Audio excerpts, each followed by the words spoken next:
Hello दोस्तों, तो आज हम आप लोग को बताएंगे विभव विभाजक का सिद्धांत, है ना। पिछले क्लास में हम लिखा दिए, क्योंकि 2 दिन क्लास नहीं लिए थे तो सिस्टम में प्रॉब्लम आ गया दोस्तों। तो आज हम आप लोग को पहले बताएं कि विभव विभाजक का सिद्धांत क्या है ना। प्रिंसिपल ऑफ, है ना, पोटेंशियल डिफरेंस क्या होता है ना, या विभव विभाजक का सिद्धांत कहते किसे दोस्तों। ध्यान से मेरी बात समझिएगा। किसी विद्युत परिपथ में, है ना, मान लीजिए कि कोई परिपथ आप बनाए, उस परिपथ में आप एक बैटरी लगा दिए, सेल लगा दिए थे ना, और सेल लगाने के बाद 100% जैसे किसी परिपथ में आप सेल लगाइएगा, सेल के लगाते ही उसका विद्युत वाहक बल उत्पन्न होना शुरू हो जाएगा। जैसे ही आप किसी विद्युत परिपथ में, मेरी बात को समझिएगा पहले, कि कोई विद्युत परिपथ है और उस विद्युत परिपथ में आप लगा दिए सेल, तो सेल लगाएगा, तो सेल जैसे ही लगेगा तो सेल लगते ही क्या होगा, उसमें से विद्युत वाहक बल उत्पन्न होने लगेगा।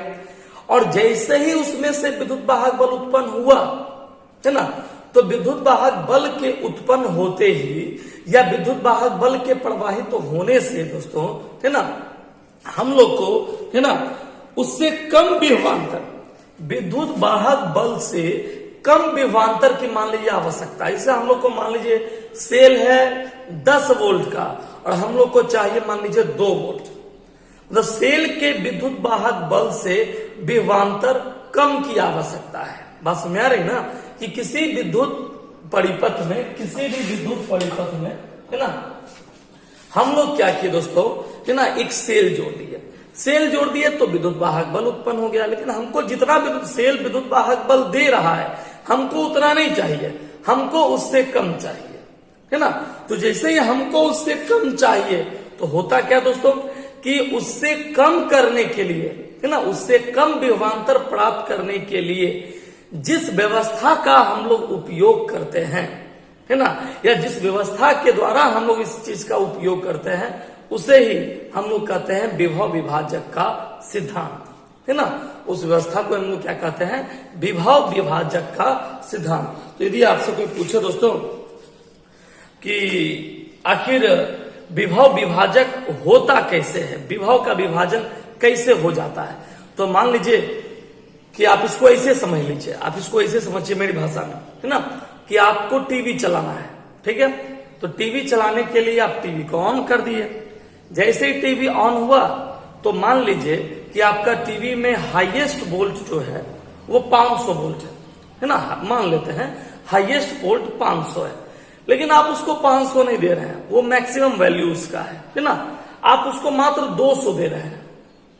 सोचिए, चाहिए उसको 500, मतलब मैक्सिमम चाहिए 500 तक में वो अपने आप को कंट्रोल कर लेगा, लेकिन आप दे रहे हैं 200 पे भी वो चल रहा है। इसका मतलब क्या हुआ, है ना, इसका मतलब ये हुआ कि भले उसको 500 पर वो चलने वाला था, लेकिन यदि आप उसको 200 वोल्ट भी दिए तो उस पर भी वो चल गया, है ना।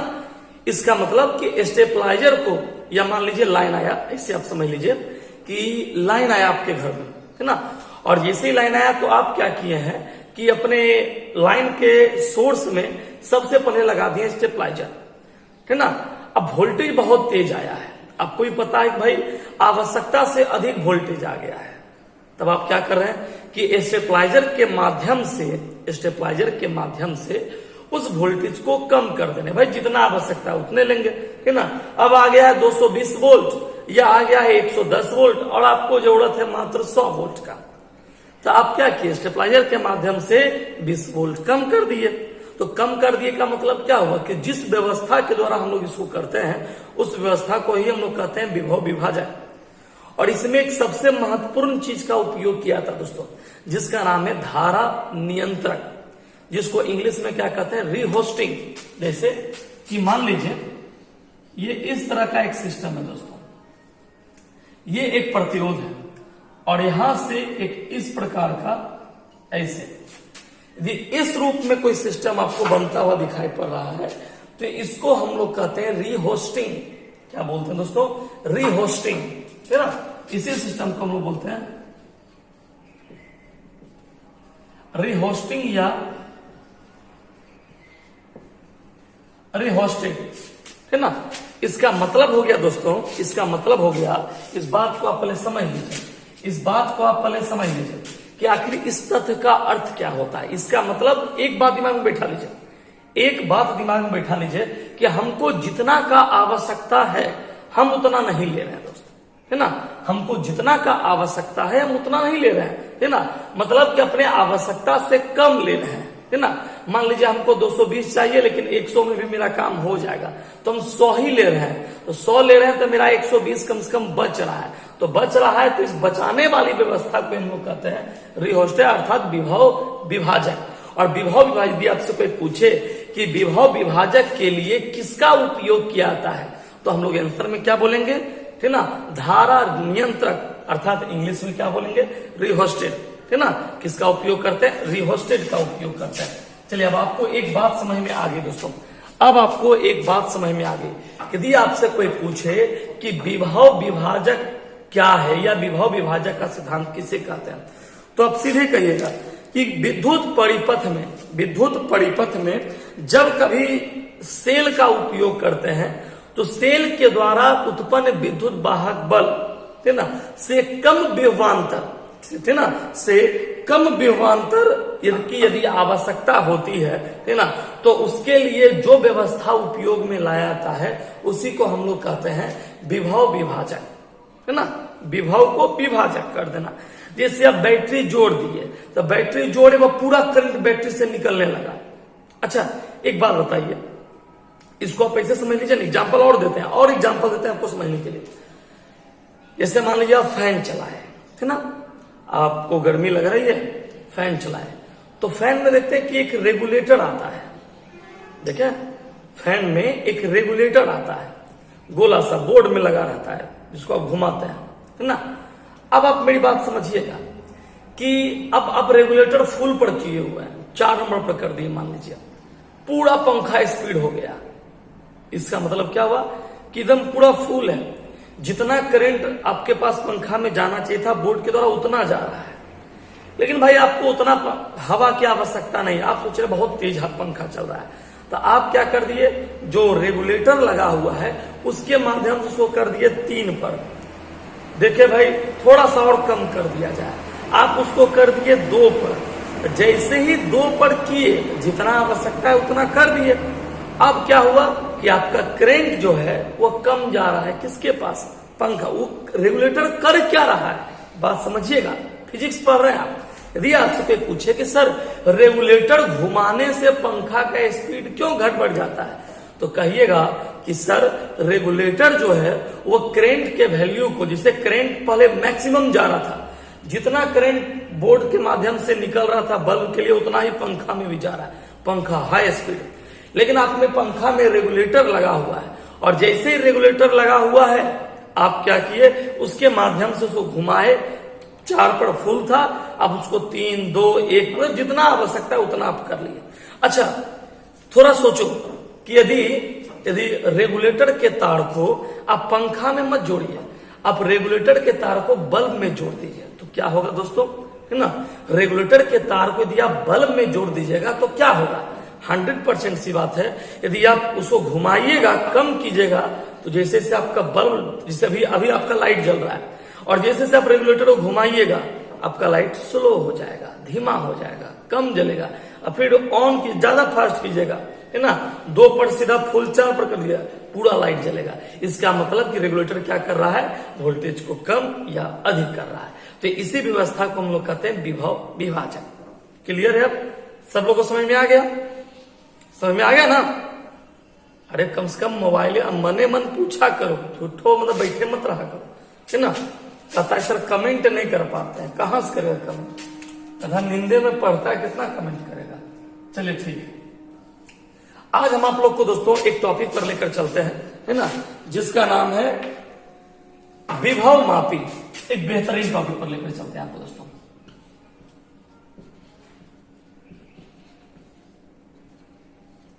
विभव मापी, है ना, जिसको इंग्लिश में कहते हैं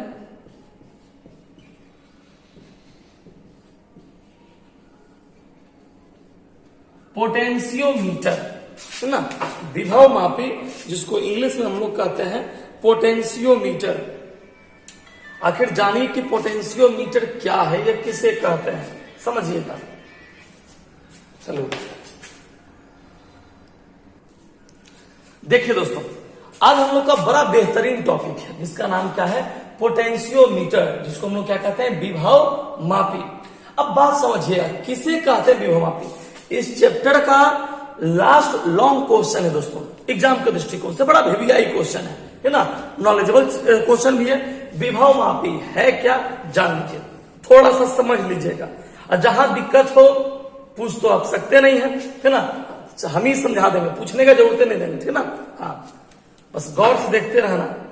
नाम है विभव मापी। अच्छा, सुनने में ऐसा नहीं लगता है, विभव मापी, तो मापी माने मापना, है ना, मतलब पोटेंशियोमीटर, मीटर अर्थात जो मेजरमेंट करता हो, है ना। अब जो विभव का मेजर लेता हो, पोटेंशियल का मेजर लेता हो, जो किसी दो बिंदु के बीच पोटेंशियो को मापता हो, उसी को हम लोग कहते हैं विभव मापी, है ना। तो पहले इसका परिभाषा जान लीजिए। परिभाषा तो नाम से ही क्लियर हो रहा है।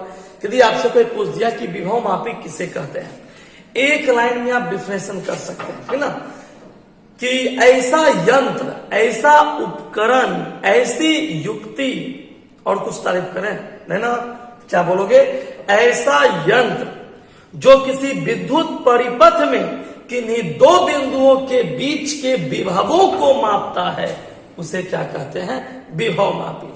अच्छा लगा सुन के, पता नहीं क्या लगा, हाँ ना तो बोल नहीं सकते हो दोस्त, तो उसको समझ लो, है ना। तो यदि आपसे कोई पूछा कि विभव मापी किसे कहते हैं, एक लाइन का परिभाषा बोल देना, है ना। क्या बोलोगे कि ऐसा यंत्र या ऐसी युक्ति, है ना, जिसके द्वारा किसी विद्युत परिपथ में किन्हीं दो बिंदुओं के बीच क्या मापता हो, विभवों को मापता हो, उसे क्या कहते हैं, विभव मापी कहते हैं। बात समझ में आया। अरे दोस्त, उतना देखो नहीं सुनना है ना, लंबा खाली बोलना है ना। जिसे नहीं देखते, कभी कोई गेस्ट आ गया, तुमको उसको इज्जत नहीं देना है, झूठ मूठ का पेट छू लेते हो, प्रणाम, है ना, मने मन क्या बोल रहे हो हमको भी पता है ना। बस सेम स्थिति इसका भी है दोस्त। क्यों कोई पूछा विभव मापी किसे कहते हैं, नहीं लंबा बोलोगे तो फिर कहेगा विद्यार्थी पढ़ने वाला नहीं। अच्छा, समझने वाली भाषा में क्या बोलोगे, नाम है विभव मापी, इसका मतलब जो विभव को मापता है। अब ये बोलने में कितना खराब लगा, तुम ही सोच देखे, जो विभव को मापता है, डेंजर जैसा लग रहा है ना। अच्छा तो नहीं बोलोगे, जो किन्हीं दो बिंदुओं के बीच के विभव को मापता है, जो किन्हीं दो बिंदुओं के बीच के विभव को मापता है। मापना विभव है ना, मापना विभव है। जैसे कभी कुछ तो तुम लोग खाता पीता भी नहीं लॉकडाउन में, है ना, कभी क्रीम चॉप और खाया है। अब देखो, दाना तो मत निकालो, क्रीम चॉप सुबह सुबह खाया है कि नहीं खाया, ये बताओ पहले, खाया होगा। देखिए, खाने का अब आपको कोई लाके दे दिया, है ना, तो भूखमरी की समस्या चल रही है, 100% खाओगे ही पढ़ कर। अब मान लीजिए कोई दे दिया आपको, तो ये नहीं किया प्लेट में लाके दिया, तो तुरंत हाथ डाल के, समझ गया ना, वैसे नहीं। कुछ लोग क्या था, खाने में वैसे भी खा सकते हो, सीधा प्लेट में मुंह, समझ रहे हो ना बात को, लेकिन क्या करना, थोड़ा तरीका के साथ, चम्मच मंगाए, नहीं शहरी आइटम नहीं समझा, चम्मच मंगा करके उसको एकदम 2 भाग 3 भाग 4 भाग, उसके बाद चम्मच को एक भाग में गड़ा करके तनिया, समझ रहा है ना। हाँ, बस वही बात यहाँ भी है कि सीधा परिभाषा क्या रहा, है ना, कि जो विभव को मापता है, ये हो गया सीधे प्लेटे को मुंह में डालना, ये परिभाषा ऐसा हो गया। तो ऐसे नहीं बोलना है, थोड़ा और कंजेस्टेड हुआ, है ना, कि जो विद्युत परिपथ में, है ना, जो किसी विद्युत परिपथ में विभव को मापता है। ये हो गया क्या कि सीधा प्लेट में आया, हाथे में डाल के मुंह में डाल लिया, ये भी नहीं ठीक है। अच्छा से बोलोगे, कैसे बोलोगे, इतनी चम्मच से काट, कैसे बोलना समझो मेरी बात को। बोलोगे कि किसी विद्युत परिपथ में, अच्छा से बोलोगे, किसी विद्युत परिपथ में किन्हीं दो बिंदुओं के बीच, किसी विद्युत परिपथ में किन्हीं दो बिंदुओं के बीच के विभवों को जो युक्ति मापता है, उसे क्या कहते हैं, विभव मापी। बोलने में समय लगा लेकिन टेस्ट बढ़िया आया दोस्तों, है ना। जैसे मान लीजिए कि आप देखिए, इसको इसे आप देख लीजिए, ये मान लीजिए प्रतिरोध है। अब देखिए, यहां पर वो सेल लगा दिए, है ना। अब यहीं पर कहीं भी वो लिख दिए तनी भी, है ना, प्लस माइनस। भी मतलब क्या हुआ, ये भी है विभव मापी, है ना। ये भी क्या हो गया, विभव मापी, जो किसको माप रहा है, तो किन्हीं दो बिंदु के बीच, किन्हीं दो बिंदु के बीच के विभव को माप रहा है। कहां माप रहा है, अपने घर में थोड़े जाकर मापोगे दोस्त, ये कहां माप रहा है, तो किसी विद्युत परिपथ में, है ना। किसी विद्युत परिपथ में किन्हीं दो बिंदुओं के बीच विभव को जो मापता हो, उसी को हम लोग क्या कहते हैं, विभव मापी। कुछ सीखा? अब हाँ तो बोलोगे नहीं दोस्त, उसका याद तो हो गया कि नहीं, तो लिख लो, पहले थोड़ा सा लिख लोगे। विभव मापी देखे डैश दे, लगता है दे दिए हो सब। मन ही मन हाँ बोलो दोस्त, सुनेंगे हम यहाँ सुनेंगे। भले वीडियो अपलोड कर रहे लाइव, मेरे लाइव में पता नहीं क्या बोले दोस्त। जब भी लाइव होने की कोशिश करते हैं, हमारा पिक्चर क्वालिटी थोड़ा फिगर वाला खराब हो जाता है ना। तुम लोग तो बात समझ ही सकते हो। उससे भी जितना समझाएंगे आपको पूछने का जरूरत नहीं देंगे, ऐसा समझा देंगे, ठीक ना। यदि फिर भी किसी को दिक्कत हो जाए तो एकदम खुल के पूछना है, समझ गया ना। हाँ, एकदम बेशरम हो गया। चलिए ठीक है, तो लिखिए, थोड़ा सा लिख लीजिए। सुने हो इतना सारा, लिखोगे नहीं तो जानते हो पाप लगेगा। लिखिए, विभव मापी एक ऐसी युक्ति है, विभव मापी एक ऐसी युक्ति है। एनर्जी लेयर मेरा बढ़ गया, क्या वो करोगे। जो किसी विद्युत परिपथ में, जो किसी विद्युत परिपथ में किन्हीं दो बिंदुओं के बीच, किन्हीं दो बिंदुओं के बीच विभवों को मापता है,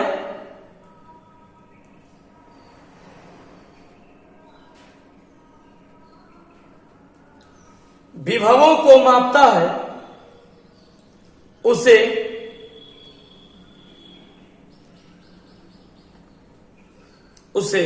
विभव मापी कहते हैं।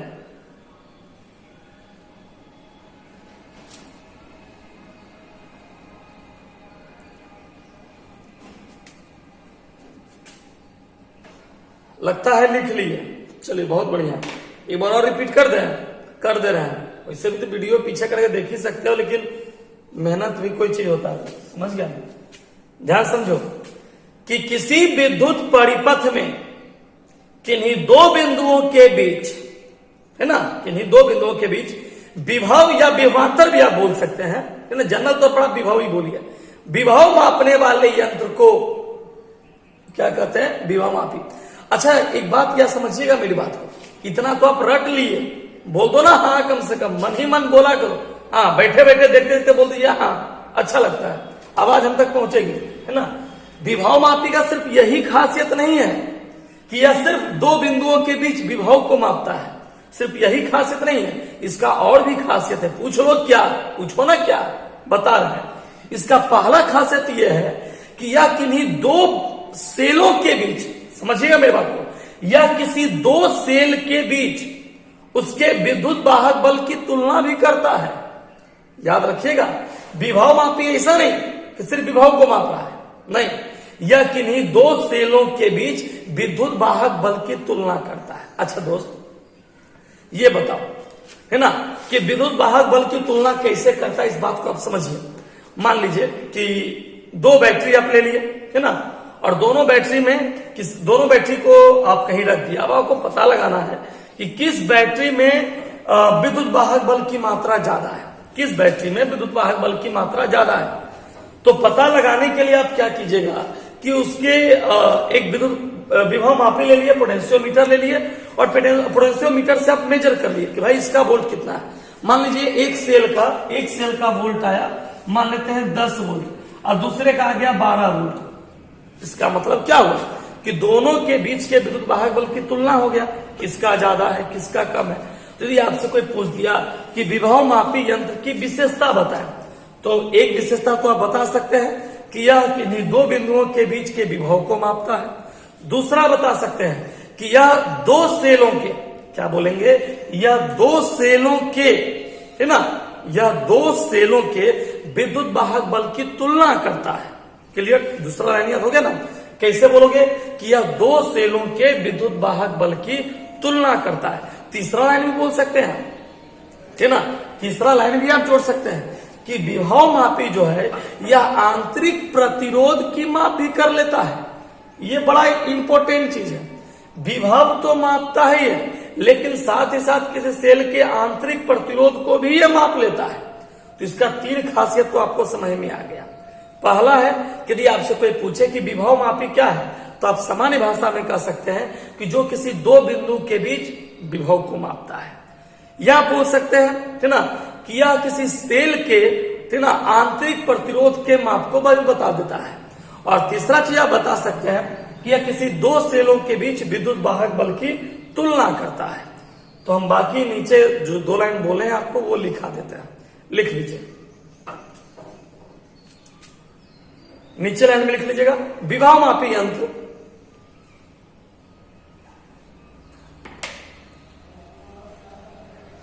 विभव मापी यंत्र किन्हीं दो सेलों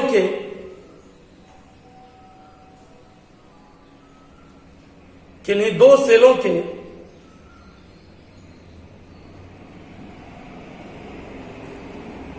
विद्युत वाहक बल को मापता है या विद्युत वाहक बल की तुलना करता है। इसे लिख लीजिए, विद्युत वाहक बल की तुलना करता है।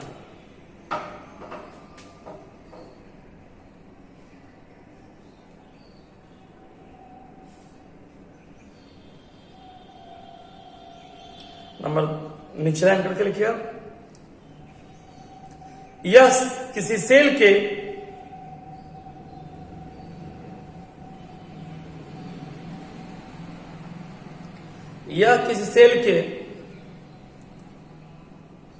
आंतरिक प्रतिरोध को भी ज्ञात कर लेता है। यह किसी सेल के आंतरिक प्रतिरोध को भी ज्ञात कर लेता है।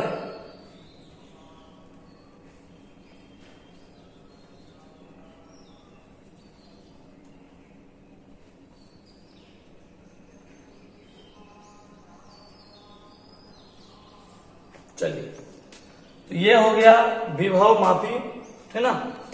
अब इसका हम आपको, ये तो एक जनरल फिगर आपको बताए, अब आपको हम इसका डिटेल फिगर बताते हैं दोस्तों, है ना। इसका डिटेल फिगर क्या है, ध्यान रखिएगा और समझिएगा।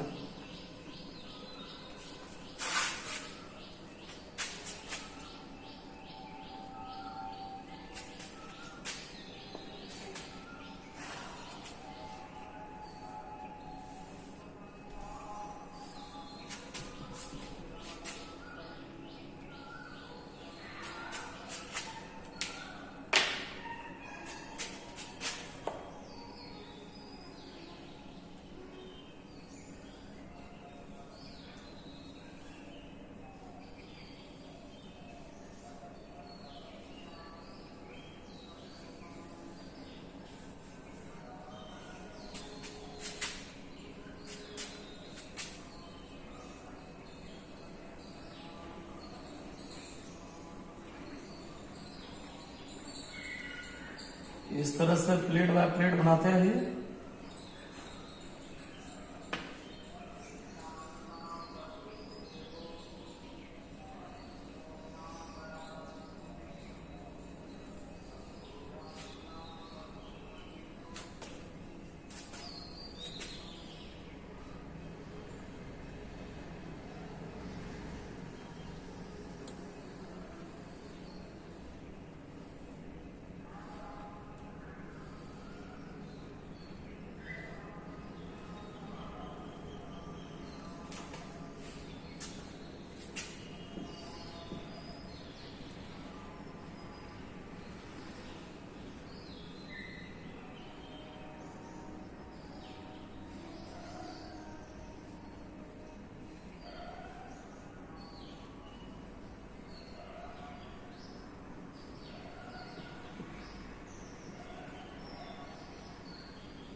चलिए दोस्तों, तो इस फिगर को आप लोग उतार लीजिए।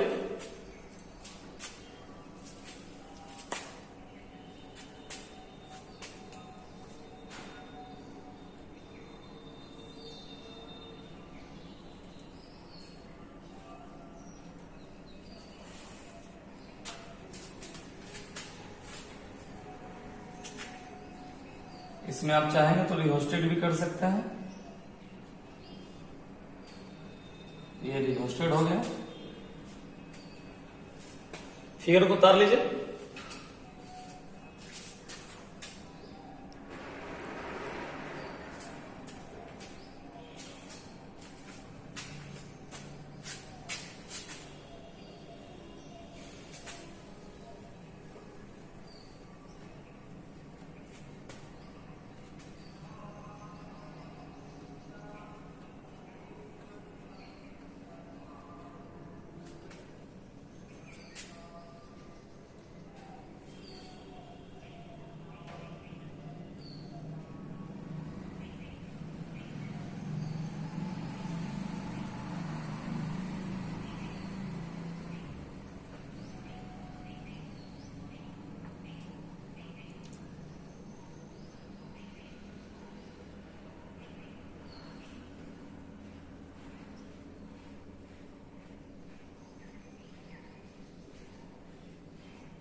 चलिए, हो गया दोस्तों।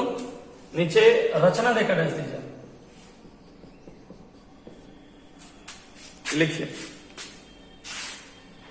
चित्रानुसार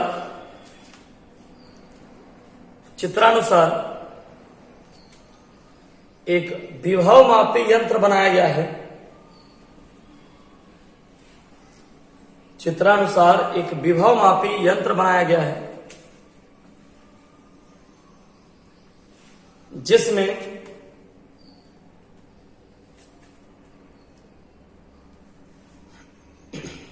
एक आयताकार काठ का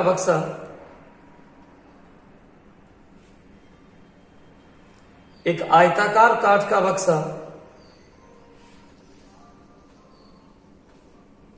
जिसकी लंबाई 1 मीटर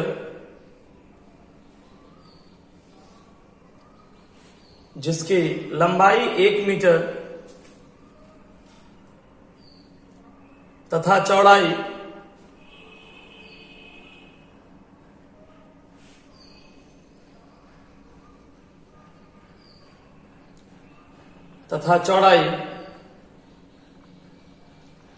10 सेंटीमीटर लिया गया है।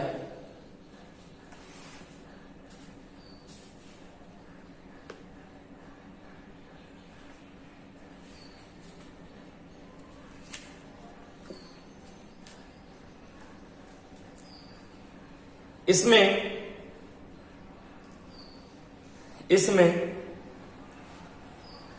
एक उच्च विशिष्ट प्रतिरोध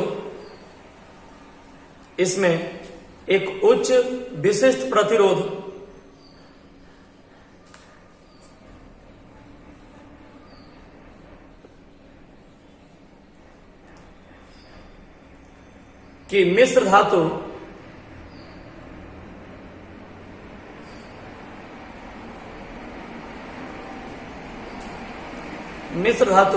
का 4 से 12 मीटर तक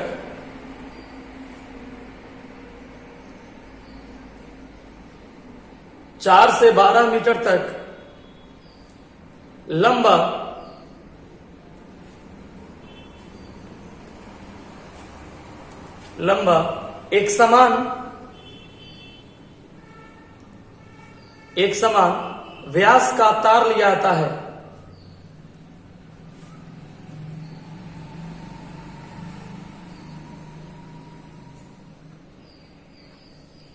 इस तार को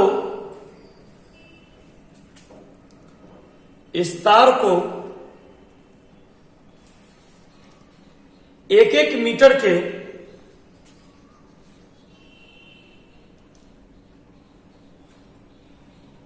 समांतर टुकड़ों के रूप में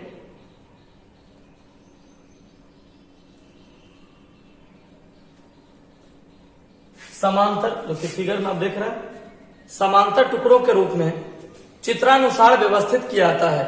इस तरह से प्लेट बाय प्लेट 1-1 मीटर का है ही बहुत लंबा, 1-1 मीटर वाइज व्यवस्थित कर दिया गया है।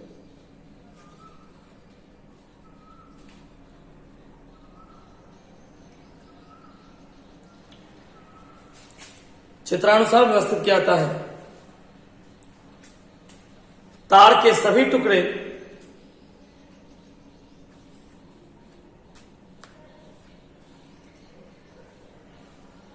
तांबे की मोटी पत्तियों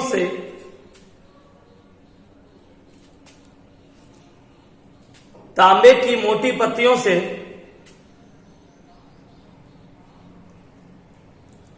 श्रेणी क्रम में जुड़े होते हैं।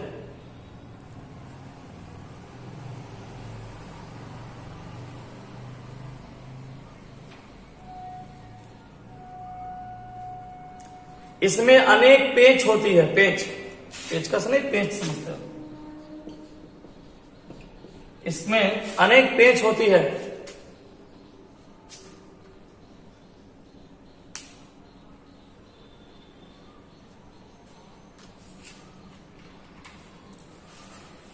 तार के टुकड़े की लंबाई के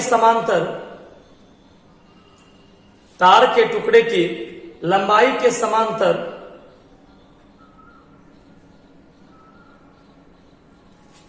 एक मीटर का स्केल लगा दिया जाता है। ऊपर में एक स्केल लगा दिया जाता है, जो 1 2 3 4 5 6 7 ये स्केल लगा दिया गया है। 1 मीटर लंबा स्केल लगा दिया जाता है।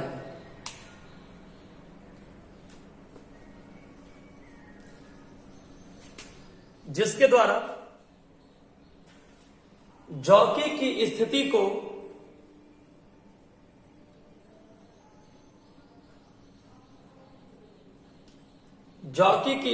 को मापा जाता है।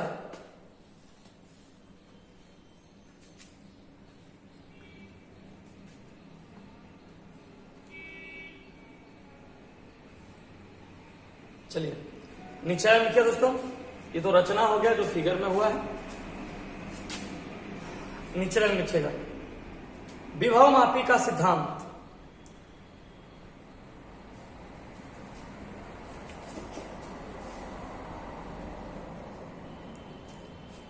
विभव मापी का सिद्धांत देख रहे थे दोस्तों, डैश के लिखिए। विभव मापी का सिद्धांत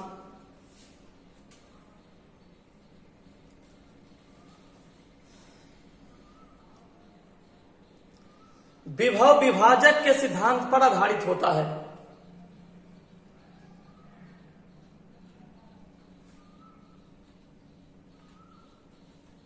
विभव विभाजक के सिद्धांत पर आधारित होता है।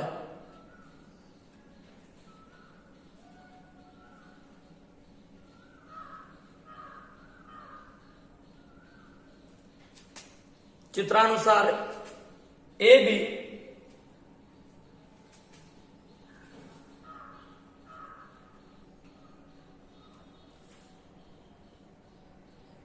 तार की पूरी लंबाई को व्यक्त करता है।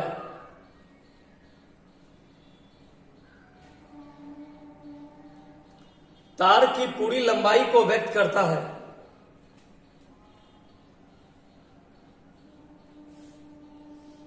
इस तार का एक सिरा ए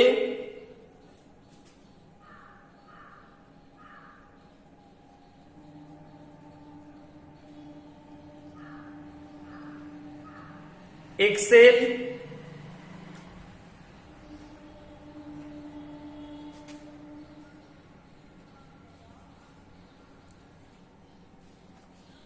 एक सेल तथा इसको आप प्लेट के आधार पर देख लीजिए, तो इसको चाहिएगा तो आप यहां पर बड़ा प्लेट ले सकते हैं, मतलब ये धनात्मक और ये ऋणात्मक आप कर सकते हैं। ऊपर वाला बड़ा लीजिए, नीचे वाला छोटा कर दीजिए, प्लस माइनस। तथा किताबी फिगर के आधार पर इसे धन प्लेट से जोड़ा गया है।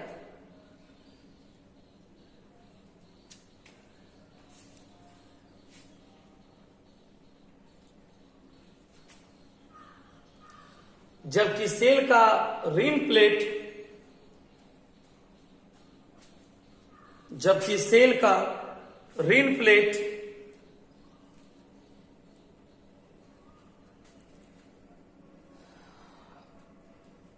एक कुंजी तथा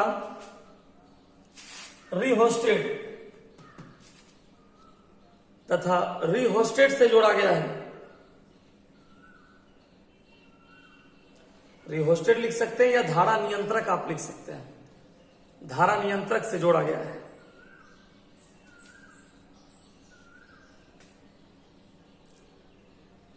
तथा इस तार को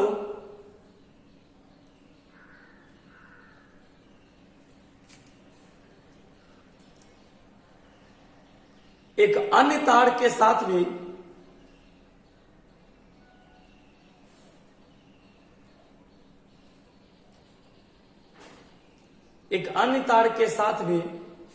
जोड़ दिया जाता है।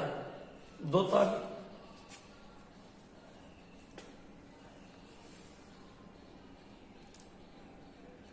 जब जॉकी को, ये फिगर के बारे में हुआ, कौन कहां जुटा हुआ है। जब इस जॉकी को तार पर धीरे धीरे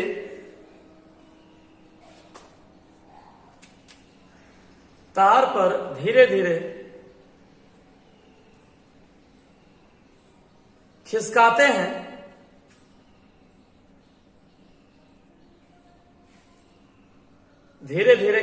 हैं,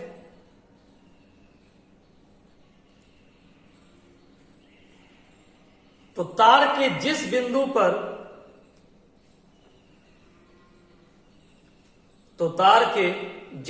पर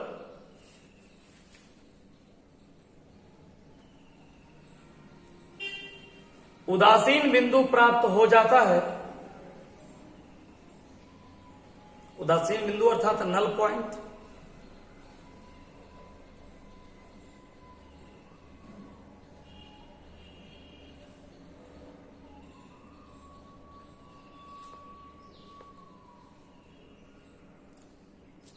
तो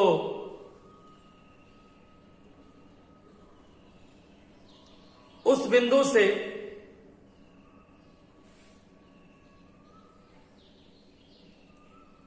तार की लंबाई प्राप्त कर लेते हैं।